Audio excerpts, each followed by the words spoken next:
19h08, la suite du journal d'Hélène Zélani sur Europe 1. On ne parle que d'elle, c'est nuisible. De quelques millimètres devenus la hantise des Français. Je parle des punaises de lit. Ah oui, la mairie de Paris a réclamé un plan d'action au gouvernement qui promet d'agir davantage contre ces insectes. Une réunion avec les opérateurs de transport est déjà programmée la semaine prochaine, histoire de mieux protéger les voyageurs.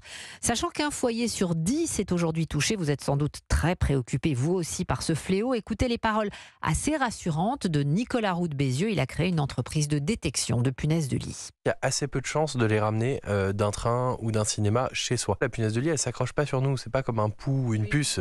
Donc elle vient, elle nous pique et elle repart. La plupart du temps, quand on les ramène, c'est plutôt de vacances, dans un sac ou une valise. Donc n'arrêtez pas de voyager, n'arrêtez pas d'aller au cinéma.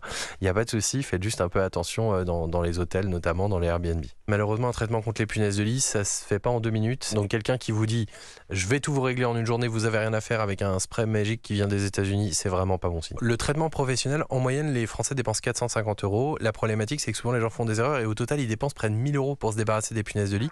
En fait, la moitié des dépenses presque est liée aux meubles qu'ils vont jeter alors que c'est pas nécessaire de le faire. Ça ne sert à rien. Ça peut très bien être traité quand on traitera votre appartement. Après, maintenant, il y a des assurances sur le sujet. Ça coûte 2 € pour éviter d'avoir tout à payer. Voilà les conseils de Nicolas Roux de Bézieux qui était l'invité de Céline Géraud dans Europe 1 13h.